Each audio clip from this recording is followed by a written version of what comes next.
मेरी दादी इंसानी इतिहास की आखिरी भविष्यवक्ता थीं।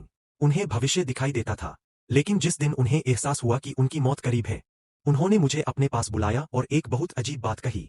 सुनो, मेरे जाने के बाद तुम्हें भी भविष्य देखने की शक्ति मिल जाएगी, लेकिन एक बात हमेशा याद रखना, कभी किसी को मत बताना, खासकर अपनी माँ को तो बिल्कुल नहीं। अगर तुमने बता दिया, तो पूरा गांव मर जाएगा।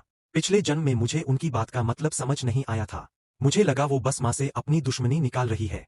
लेकिन बाद में, जब माँ ने कसम खाई कि वो किसी को कुछ नहीं बताएंगी, तब मैंने सबसे बड़ी गलती कर दी। मैंने उन्हें अपने इस रहस्य के बारे में बता दिया। जैसे ही उन्हें पता चला कि मैं भविष्य देख सकता हूँ, उन्होंने तुरंत अपना असली चेहरा दिखा दिया। उन्होंने मुझे एक कमरे में बंद कर दिया और कहा, इतना बड़ा राज अकेले नहीं संभाल सकती, पूरा गांव तुम्हारी निगरानी करेगा। उस दिन के बाद मैं कभी उस कमरे से बाहर नहीं निकल पाया। गांव वाले मेरे लिए मांस और मिठाइयां लाते, सिर्फ एक सवाल पूछने के लिए, कल अच्छा होगा या बुरा। और उधर मेरी माँ मेरी शक्ति से खूब पैसा कमाने लगी। 1 महीने के अंदर ही हम गांव का सबसे अमीर परिवार बन गए। लेकिन उन्हें डर था कि कहीं उनका सोने का अंडा देने वाला मुर्गा भाग न जाए, इसलिए उन्होंने कुछ बेहद डरावना किया। उन्होंने मेरे पैर तुड़वा दिए और मुझे कुत्ते की तरह जंजीरों से बांध दिया। और ये आइडिया देने वाली कोई और नहीं, बल्कि वो औरत थी जिसे मेरा भाई अपनी पत्नी बनाकर घर लाया था।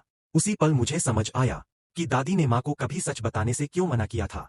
उन्होंने पहले ही देख लिया था कि मैं सिर्फ एक सस्ते औजार की तरह इस्तेमाल किया जाऊंगा।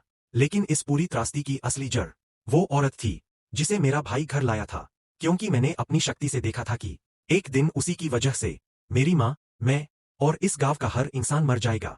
तभी मैंने मन ही मन कसम खाई, इस बार कोई भी मेरे राज के बारे में नहीं जानेगा। जैसे ही दादी की मौत हुई, माँ बिल्कुल पिछली जिंदगी की तरह भागती हुई मेरे पास आईं। क्या दादी ने तुम्हें कुछ बताया? क्या उन्होंने कहा अगला भविष्यवक्ता कौन होगा? मैंने सिर हिलाकर ना कहा।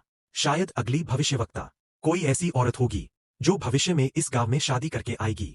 आखिर दादी भी तो बाहर से आई थीं, और इस गांव का भविष्यवक्ता हमेशा शादी करके आने वाली औरत ही रही है। माँ का चेहरा उतर गया। काश तुम ही भविष्यवक्ता होते, तो तुम परिवार के लिए पैसे कमा सकते थे और अपने भाई की शादी भी करवा सकते थे। मैंने जबरदस्ती मुस्कुराते हुए कहा, माँ, भविष्यवक्ता हमेशा बाहर से आने वाली औरत ही होती है।